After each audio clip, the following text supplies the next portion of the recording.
ಇಲ್ಲಿ ನೀವು ಏನೂ ಕೆಲಸ ಮಾಡಬಾರ್ದು, ಆದರೆ ಪ್ರತಿ ತಿಂಗಳು ದುಡ್ಡು ಬರಬೇಕಾ? ಹಾಗಾದರೆ ಈ ಯೋಜನೆಗೆ ಅರ್ಜಿ ಸಲ್ಲಿಸಿ.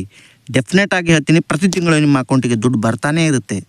ಹಾಗಾದರೆ ಆ ಯೋಜನೆ ಯಾವುದು, ಏನೇನು ಕಂಡೀಷನ್ಸ್ಗಳಿದ್ದಾವೆ ಪ್ರತಿಯೊಂದು ತಿಳಿಸ್ತಾ ಹೋಗ್ತಾ ಇದ್ದೀನಿ. ಈ ವಿಡಿಯೋ ಕಂಪ್ಲೀಟಾಗಿ ನೋಡಿ. ಅದಕ್ಕಿಂತ ಮುಂಚೆ ನಮ್ಮ ಚಾನಲನ್ನು ಸಬ್ಸ್ಕ್ರೈಬ್ ಮಾಡಿ, ಹಾಗೆ ವಿಡಿಯೋಗೊಂದು ಲೈಕ್ ಕೊಡಿ. ಎಲ್ಲ ವಿಷಯಗಳು ಕ್ಲಿಯರಾಗಿ ಗೊತ್ತಾಗಬೇಕಂದ್ರೆ ಎಲ್ಲಿಯೂ ಕೂಡ ಸ್ಕಿಪ್ ಮಾಡದೆ ಕೊನೆವರೆಗೂ ನೋಡ್ತಾ ಹೋಗಿ. ಕಾಮನ್ ಆಗಿ ಗೃಹಲಕ್ಷ್ಮಿ ಹಣ ಬರೀ ಮಹಿಳೆಯರಿಗೆ ಮಾತ್ರ ಬರ್ತಾ ಇದೆ, ಆದರೆ ಗಂಡಸರಿಗೆ ಯಾವುದೇ ರೀತಿ ಯೋಜನೆ ಇರಲಿಲ್ಲ. ಆದರೆ ಈ ಯೋಜನೆಗೆ ಯಾರು ಬೇಕಾದರೂ ಅರ್ಜಿಯನ್ನು ಹಾಕ್ಬೋದು. ಗಂಡಸರು ಹೆಂಗಸರು ಯಾವುದೇ ರೀತಿ ಭೇದ ಭಾವ ಕೂಡ ಇರೋದಿಲ್ಲ. ಹಾಗೆ ಈ ಯೋಜನೆಗೆ ಯಾವುದೇ ರೀತಿಯ ಕಾಸ್ಟ್ ರಿಸ್ಟ್ರಿಕ್ಷನ್ ಕೂಡ ಇರೋದಿಲ್ಲ.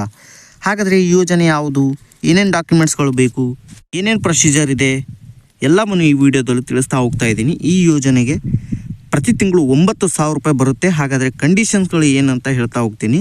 ಮೊದಲನೇದಾಗಿ ನೀವು 18 ವರ್ಷ ಮೇಲ್ಪಟ್ಟಿರಬೇಕು. ಹಾಗೆ ಯಾವುದೇ ರೀತಿಯ ಕಾಸ್ಟು ಇಲ್ಲಿ ಇರೋದಿಲ್ಲ. ಹಾಗೆ ನೀವು ನಿಮ್ಮ ಹತ್ರ 1 ಲಕ್ಷ ರೂಪಾಯಿ ಹಣ ಇದ್ದರೆ ಸಾಕು. ಹಾಗೆ ನಿಮ್ಮ ಹತ್ರ ಪೋಸ್ಟ್ ಆಫೀಸ್ ಅಕೌಂಟ್ ಇದ್ದರೆ ಸಾಕು. ನಿಮ್ಮ ಅಕೌಂಟಿಗೆ ಪ್ರತಿ ತಿಂಗಳು 9,000 ರೂಪಾಯಿ ಹಣ ಜಮಾ ಆಗ್ತಾ ಬರುತ್ತೆ. ಹಾಗಾದರೆ ಏನದು, ಹೇಗೆ 1 ಲಕ್ಷ ಪೋಸ್ಟ್ ಆಫೀಸ್ ಒಂದು ಸೇವಿಂಗ್ ಪೋಸ್ಟ್ ಆಫೀಸ್ ಅಕೌಂಟ್ ಅನ್ನು ಓಪನ್ ಮಾಡಿ, ಹಾಗೆ ಪೋಸ್ಟ್ ಆಫೀಸ್ ಮಂತ್ಲಿ ಸ್ಕೀಮ್ ಅಂತ ಒಂದು ಸ್ಕೀಮ್ ಇದೆ. ಅದರಲ್ಲಿ ನೀವು ದುಡ್ಡು ಇಟ್ಟರೆ ಸಾಕು.